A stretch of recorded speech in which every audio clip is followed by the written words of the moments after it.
Jillian Michaels of The Biggest Loser fame, a reality TV show where Jillian Michaels yelled and screamed at fat people about being fat.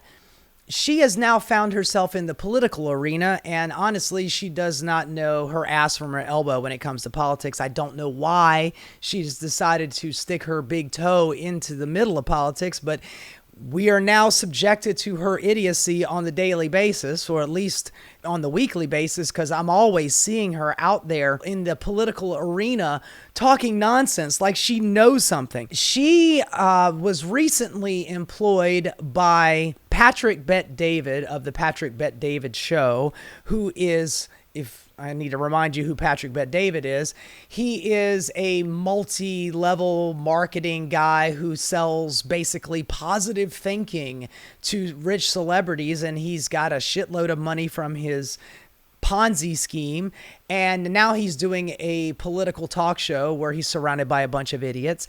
And recently he decided that he wanted to branch out, so he started a new podcast called Her Take. He has got 4 women on this political talk show that really don't know a whole lot, except for one of them, Anna Kasparian, and he chose Jillian Michaels to be the leader of this because she knows how to talk to camera. She's been an old school celebrity since she did that reality TV show. She was on CNN recently. I think this was like a month ago. And it was going on during the time where Donald Trump was going to the Smithsonian and saying, we need to get rid of all the racist stuff because it makes me feel bad. And we shouldn't be talking about the bad parts of history. We should only be talking about the good parts of history. He decided that he was going to get rid of a whole bunch of sections in the museum regarding slavery and the original sin of America, killing off the native population and bringing in a whole bunch of slaves. Meanwhile, she goes on CNN and she's got some real dumbass shit to say. Here, have a listen.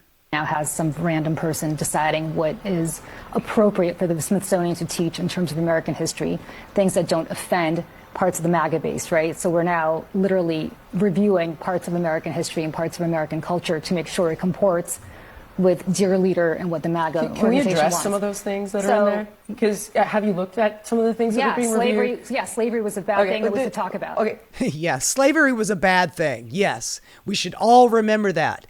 History repeats itself if you don't remember what history was. Like he forgave He's me for not saying whitewashing slavery. So he's not? He's not. No, Okay. he's not. And you cannot tie imperialism and racism and slavery to just one race, which is... Well, gee whiz there, honey pie. Fucking dippy. Who propagated slavery? It was white people, man. They're the only ones that made any profit off of it. They were the only ones that had any benefit from it. It's pretty much what every single exhibit does. But let's talk about the fact that when you look United States. let's talk about the fact. I mean, slavery in America was. Do you realize that only less than 2% of white Americans owned slaves? But it was a system of white supremacy. You realize that slavery is thousands of years old? White people were Do you know the slave who owners. was the first race to I didn't try realize to this was end controversial. slavery? Slavery was 1,000 years old, and she's about to go, you know who was the first to end slavery? It was us, America, which is bullshit. Other countries had ended slavery before we did. The UK ended slavery way before we did. She does not know dick. Wait a second. Well, what's controversial? I'm very surprised This is that an you're trying extraordinary to exercise in historical revisionism. I would say. I'm really Historical surprised. revisionism. Do you realize that Jillian, I'm surprised that you're trying to litigate who was the beneficiary of slavery and I'm who not. was not. What I'm trying to tell you is in that the context of American She's about to history, do exactly in that. the context of American history, what are you saying is incorrect by What I'm saying is that you it was white cannot- people oppressing black every people? single thing is like, oh, no, this is all because white people bad. And that's just not... No, honey, we're not saying white people bad. We're saying slavery bad. God, she's so fucking caught up in her own fucking fifis.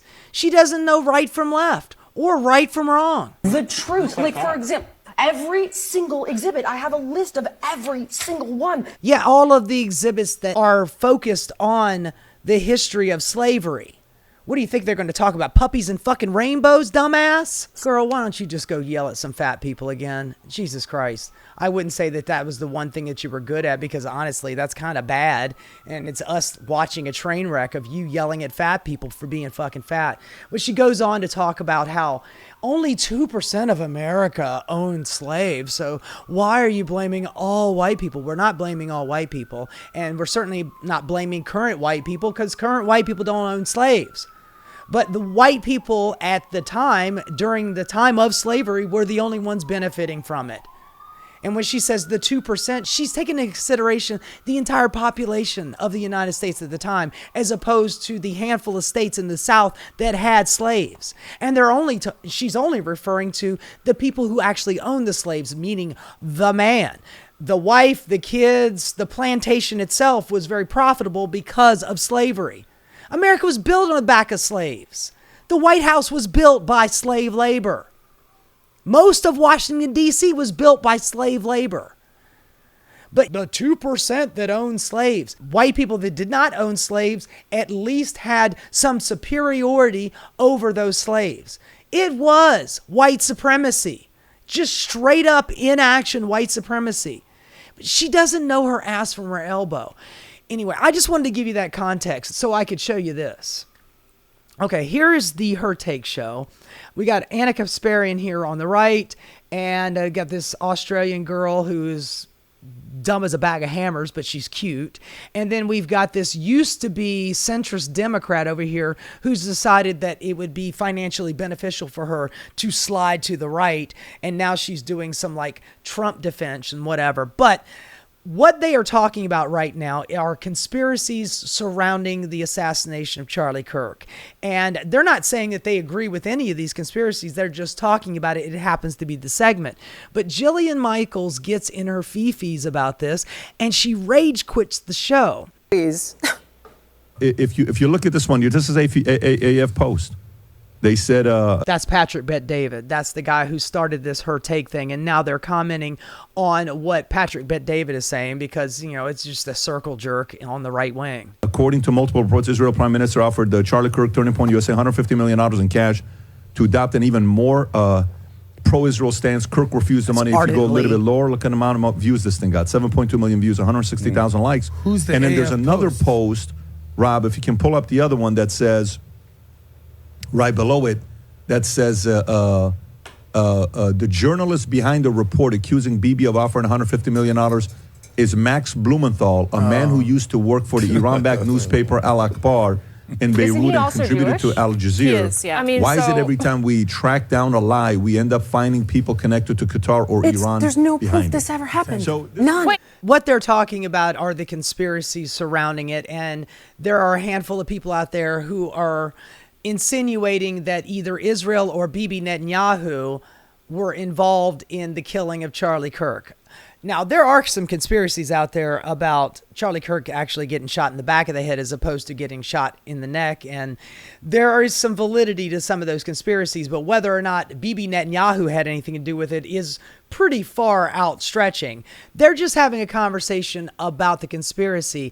And Jillian Michaels, she's an ardent Israeli and Bibi supporter, and she does not like people talking bad about Israel or Bibi Netanyahu, even though he is modern day Adolf Hitler. Hey, how does that debunk the fact that... he just read it. Where's your proof that $150 million was offered from Bibi Netanyahu? No, I'm referring... Where is the proof? Please do not get angry. No, because I didn't want to cover this, and you guys insisted. And I told you, you cover this shit, I'm going to rip you apart. Where is the proof? We're not saying that it happened. We're really... She angry. Ooh, she big mad. Look at it. I'm going to rip you apart. Honey, calm down. Offered Charlie $150 million. Jillian, so we're not. So what we're reporting on is now people in the marketplace, what they're saying. This is a discussion that's happening literally everywhere. We would be remiss if we didn't cover it to debunk it. This conversation. It's still, over a week. It's still pretty prevalent. Is a week old. It's still going on, Jillian. Okay, well, nevertheless, where is the proof that actually happened? I just said, according to this guy's reporting, he was offered $150 million. Okay, that was also corroborated by Candace. It was corroborated by Candace, and not only that, by Nick. And also because listen, I like Candace. She has people from his own team have said he has not seen her in years. She's talking about Candace Owens, and Candace Owens kind of insinuated that it was a possibility that Bibi Netanyahu was reaching out to Charlie Kirk to offer him money so he would start doing more and more propaganda for Israel. Whether or not this is true, it has been in the zeitgeist for the last couple of weeks that before Charlie Kirk's death, he had been slowly pulling back, mostly because of audience capture, because a lot of the conservatives on the right wing that watch his show are not big fans of us using our government dollars to fund Israel in their genocide. I don't think they really give a shit about the genocide or the Palestinian people. They just don't want American tax dollars to be spent on funding a war in the Middle East. And that's the Republican issue with Bibi Netanyahu and Israel and the IDF. And there have been a lot of people out there, including Candace Owens, that are floating the idea that Bibi Netanyahu tried to get Charlie Kirk to come back to Israel to do another propaganda tour, to get his head right, to make sure that, hey, you're kind of on your podcast, you're kind of slipping back a little bit, and you're saying, stuff like, hey, don't bomb Iran, and hey, your people are saying that we shouldn't be funding Israel, and you need to come back here to Jerusalem so you can have a little propaganda tour and get your head right, and we'll offer you some money that will go directly into Turning Point USA. And Charlie Kirk said, no, I'm not going back to Israel. So that's why there's so many Republicans out there under the impression that Bibi Netanyahu is like, okay, well, I can't convert him back to being a defender of Israel, so I killed him. That's the conspiracy. I don't know if that's, I'm not going to speculate on whether or not that is true. What I'm saying is that they're talking conspiracy, and Jillian Michaels is getting all up in her feelings about it because she is just tired of the panel, including Anna Kasparian, talking bad about Bibi Netanyahu and Israel because she likes Israel, and she's probably gone on one of those propaganda tours. And yet last year they were on tour together. Last year they were on tour together. He bumped that Wait, if instantly. you want to talk about people on his team, time they've been on camera together was Andrew, his 2023. press. No, it was last year. Hold on, They have a Andrew. tour. When they all have the same voice and they're talking over each other because they both have very high-pitched voices, it's really hard to understand when they're screaming and yelling at each other. That guy was like, Okay, so guys, everybody let's on calm his down. team Let's just calm down has for a second. subsequently said this is not true. No, they His never. pastor, They actually. Colvin, They Eric Bolling, all of them are like, yeah. Okay, Eric Bolling thought that he had 2 daughters. Okay, so I'm not gonna. Okay, Andrew Colvin. The narrative is not true. Andrew said, Charlie has a cordial relationship with Ackman. There's no black woman, also, no intervention. he said, Nothing like what Candace is suggesting. That same Andrew said that Candace and Charlie remained friends. I just want to make sure. He's saying this is not true. Also, Candace was talking shit about Bill Ackman, and not just Candace Owens, but also Tucker Carlson, too. Just another very wealthy businessman who just made some lucky bets on the stock market, and now he's like, he's worth like $9-10 billion. But he is a huge Israeli supporter, and he reached out to Charlie Kirk, and Candace Owens was like, what is this shit? Why are you guys trying to get Charlie Kirk to change his tune or to start defending Israel even harder? You think Charlie Kirk is going to do it because of the money? I mean, look, I'm not going to speculate whether or not he was going to do that, but he did tell Bibi Netanyahu, no, I'm not going to Israel for your propaganda. But they were literally touring together last year. Nothing like what Candace is suggesting. What does it have to do with their what friendship? does it have to do with you? Just What said does that have to do with their friendship? He's Jillian, saying what Candace is I can't suggesting. engage with you if you don't He's calm saying down. what Candace is suggesting is not true. He's talking about her suggesting that Israel killed him. We're talking about 100. Please do not conflate the two. Because they're completely well, distinct. unilaterally across the board now, we've got multiple accusations that all pile up to the same exact. No, I think it's the furries. It's the furries. I think it's the furries. But a lot of people. I don't know, and I don't look. Furries. There's For those who are zero saying evidence to suggest none. Okay, you're saying guys. Can we just Even stop for a Dave second? This is Smith ridiculous. This is absurd. Like, this whole thing is ridiculous. There are two things being conflated. Look, before Anna gets into this, I want to say Anna Kasparian, if you're not familiar with her, she is a host on the Young Turks, although she has been tracking to the right lately, and she's been showing signs that she doesn't want to work at the Young Turks anymore. She wants to be where Jillian Michaels is. She wants to be running this panel, and she is a strong enough woman, and with Jillian Michaels gone, she very well could take over in this spot.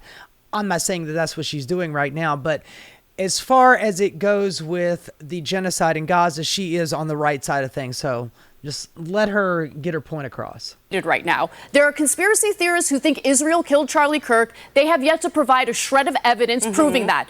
Done. End of story. We're not talking about that. I am talking about something entirely you were talking different. about that. No, we're not. Hold on. Oh, you Let were me talking finish about my that. fucking thought. Okay, the real issue here is that before most people even knew that Charlie Kirk was dead, you have Netanyahu giving multiple interviews talking about how, using the fucking moment for his own political purposes, like the fucking That's ghoul that he is. totally Let me finish my point. than him killing Charlie Kirk. Did I not never just said that. I literally Okay, so now we're just gonna make a let me finish sidebar my to- point, Jillian, because none of us can finish the damn point without someone else jumping down your throat. I don't think that Israel killed him because there's no evidence of that. But I had a problem with Netanyahu exploiting an assassination in this country for his own political means and purposes and lying. Yeah, he did go out there. Charlie Kirk, he was very much a supporter of Israel, and he tagged him in a... The dude is dying in a fucking hospital, and Bibi Netanyahu is tagging him on Twitter as if, when he wakes up, he will see that I tagged him in the post. But he's exploiting the death of Charlie Kirk or the assassination of Charlie Kirk to say he was a big supporter of Israel and that was his greatest feature. It's like, God, Netanyahu is a bad dude. About the nature of his relationship with Charlie Kirk, because Charlie Kirk didn't like Netanyahu, just like any warm-blooded American shouldn't. Netanyahu is a bad guy, and he wanted to make it seem like, no, we were all great, we were good, we had a great relationship. Little did we know behind the scenes, there was a lot of pressure toward ends up being about how do we bash Israel. This is not for me. I am not interested in this. Okay, I love you know. guys. I'm sorry. Let's be good. Let's be good about precious Israel. Let the country committing a genocide. Yeah. Okay. Zero. I think you guys are great. I fundamentally disagree with you. Damn, girl, you crashing hard. Every show doing this. I'm sorry. Cool. So can we continue the conversation? Yeah, let's not. Let's. Okay. Finish the last topic. All right. All right. Wow. Okay, guys. So again, Sure. Anyway, just watching her rage quit like that is pretty impressive. She ends up going on a couple other podcasts and trying to explain herself why she quit. And ultimately, it was because she did get in her feelings. She likes Israel. She likes Bibi Netanyahu. And, she just wants to keep things on an even keel. She doesn't really understand how politics work, and she certainly doesn't know how to argue politics. There's really no reason for her to be in this. Just for shits and giggles, let's check out some of the comments on this. Amy, you nailed it. Well said. We should be able to criticize the government without being called names, receiving threats, etc. Upvote for Amy to become the host of the show. They're already pissing on Jillian. Jillian walking out showed weak character and was extremely disrespectful. We are Americans. Now keep in mind, this is a right-wing podcast, so all the comments that I'm reading are from right-wingers. Nobody is watching this show that is on the left. I sure as shit am not watching this show. But these right-wingers are not super happy with Jillian Michaels, Israel, or Netanyahu. We are Americans. This is not Israel. We are not bonded. I beg to differ, honey. Israel is the 51st state. As Alexander Haig said, Israel is that unmovable aircraft carrier just sitting there waiting for us to put weapons on it. We are different countries. We have different founding fathers with different... Well, they don't have any founding fathers, honey. Us and the UK gave Palestine to Israel back in the 40s. There is no country so invested and intertwined with our government like Israel. 50 states, one Israel. I've never seen our Congress so unanimous on any topic like Israel. A standing ovation for Netanyahu. Jillian's attitude was written all over her face at the beginning of the show. She is not listening to the panelists. She is listening to the voice in her ear. Jillian has never gone this hard on any American issue. For some reason, she loses her mind over Israel. Very telling. I've never commented, but I've watched every show. Shame on Jill for walking out. I'm becoming a super fan of Anna and Amy. I love these ladies, but Jillian trying to shut everybody up when it comes to Israel and leaving is fucking ridiculous. Anyway, it's pretty interesting reading some of those comments and seeing how Republicans react to her walking off.